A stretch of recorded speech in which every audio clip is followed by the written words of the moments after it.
साबिक chief justice Saqib Nisar PKLI में अपने भाई को लगाना चाहते थे। कहते थे शहबाज शरीफ ने 20 अरब रुपए गर्क कर दिए। पैसे गर्क हो गए थे तो लाहौर का अस्पताल कोरोना में कैसे अहम मरकज बन गया। वजीर आजम का रावलपिंडी में तकरीब से खिताब।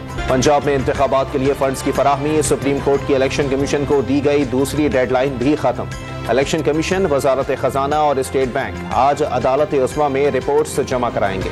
अपोजिशन से मुज़ाकरात के लिए वजीर आजम शहबाज शरीफ की ज़ेर सदारत इत्तेहादी जमातों के सरबराहान का इजलास दोपहर को होगा।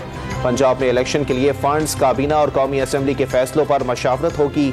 अहम फैसले किए जाने का इम्कान। आइन में लिखा है 90 रोज में इलेक्शन हो। इलेक्शन ना हुए तो वजीर आजम, वजीर कानून और वजीर दाखिला जिम्मेदार होंगे। सुप्रीम कोर्ट वजीर आजम, वज़रा और इलेक्शन कमीशन को तलब करे। अदालत उनसे बयानात की वजाहत तलब करे। एतजाज अहसन की मीडिया से गुफ्तगू। इमरान खान के घर का नया गेट जमान पार्क पहुंचा दिया गया। दरवाजा बुलेट प्रूफ और मालियत 15 लाख रुपए है। सर्च ऑपरेशन के दौरान इमरान खान के घर का दरवाजा टूट गया।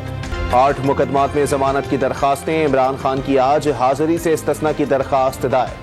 वीडियो लिंक पर अदालतों में पेशी की दरखास्त पर इस्लामाबाद हाई कोर्ट ने फैसला महफूज कर लिया। खातून जज धमकी केस में district and session court Islamabad ने इमरान खान के काबिले जमानत वारंट गिरफ्तारी जारी कर दिए।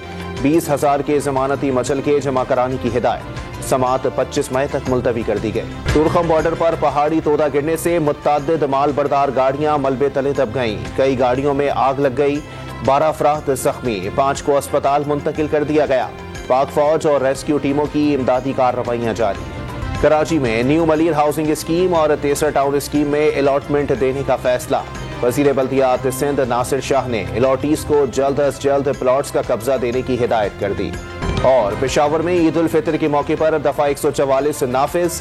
खिलौना पिस्तौल की खरीदो फरोख्त पर पाबंदी। चांद रात पर हवाई फायरिंग भी ममनू करार।